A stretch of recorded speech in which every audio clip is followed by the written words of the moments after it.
magtulungan kayong palagi. Sa anumang aspeto ng buhay, pagtutulungan. Married life is not a life of competition, hindi pahusayan. Ang buhay may asawa ay buhay pagtutulungan.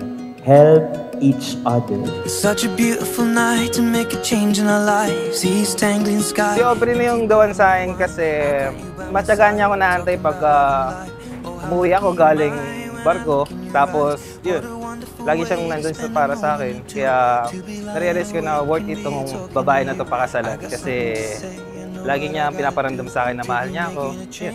Si JR na yung dawan kasi nakita ko sa kanya yung pagiging maalaga, maasikaso. Ang nagustuhan ko sa kanya, bukod sa pagiging sweet niya, maalaga siya sa parents niya. Count 2, 3 and get on one knee and I ask you, darling, honestly, I've waited all this. Congrats, anak, at nasa panibagong journey ka ng buhay mo. Sana maging matagumpay ang marriage life. Thank you, Nay, Tay, sa pag-aalaga sa akin. Ayun, mayak ako. One life. Para sa akin, sobrang importante na to kasi siya na yung makakasama ko sa haharapin kong buhay. Isa ito sa pinaka-importanting okasyon na darating sa buhay ko. Naming dalawa.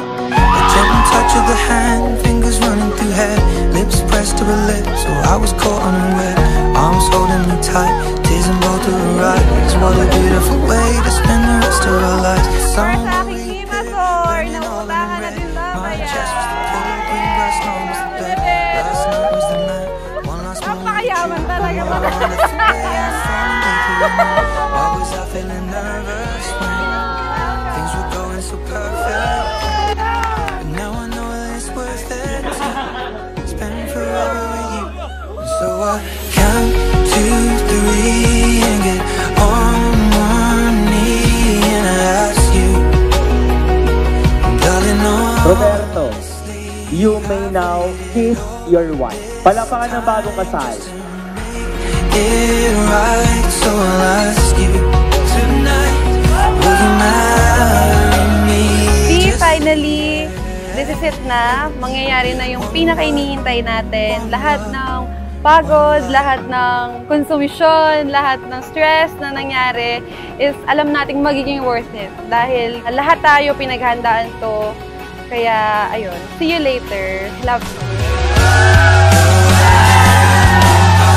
Some things were just meant to be. Hearts intertwined. Some things were just meant to be. In perfect time. Some things were just meant to be. Oh, you and I. Some things were just meant to be. Some things were just meant to be.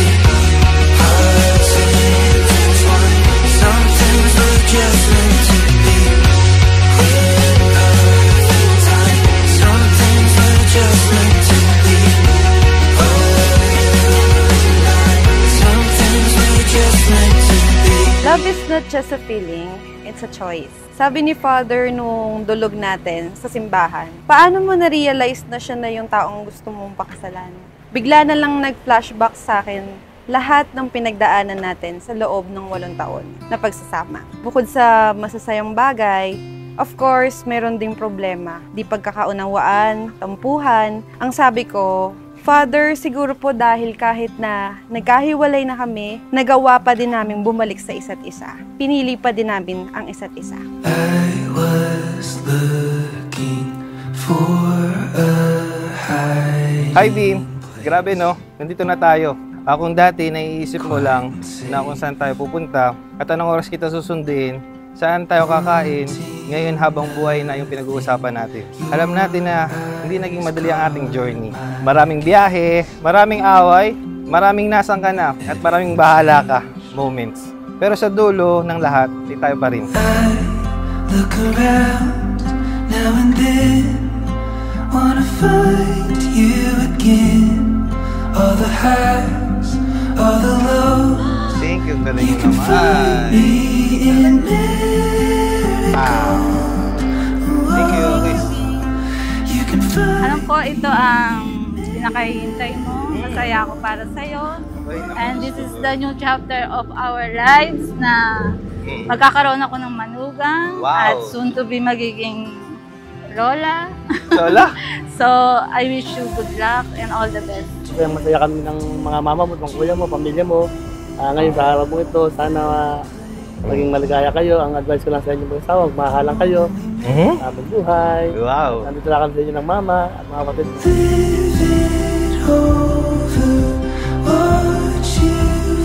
Pinapanalangin ko na sana lalo pa natin tatagan. Alam kong marami tayong mga pinagdaanan na secret battles, pero nakakaya na pa rin natin. Put God first. Yun. Now I look around now and then, wanna find you again. You will see each other as someone important, someone precious, someone valuable. Di ko sasaktan, di ko ipagpapalit. Lagi kong mamahalin, lagi kong kakalingain, at lagi kong aarugain.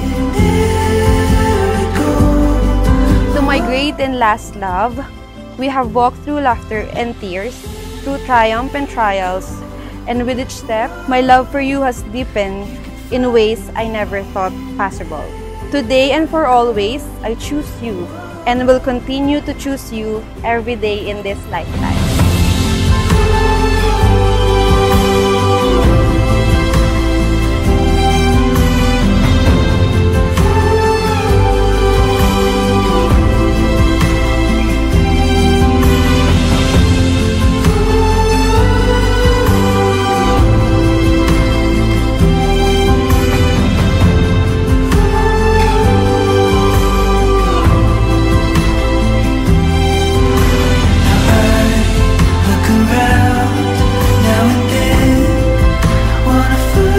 Sasabihin mo pa rin kay Roberto, tama, September 9, 2025, around 2 p.m. sa makasaysayang simbahan sa Barsoig, ikaw ang aking pinakasalan. Sa hirap, sa ginhawa, sa lungkot at sa ligaya, kayo ay magsama sapagkat kayo ay mag-asawa. Aubrey, ikaw ang the best part ng buhay ko. Ikaw ang gusto kong makasama habang buhay, sa biyahe, sa laban, at sa tamang ligo. Today, I vow to never forget the pain it took to get here, because it makes this love sacred. I vow to never stop learning about you and discover things about you, listen to you and respect you. B, I am so honored to walk through this life with you. I love you.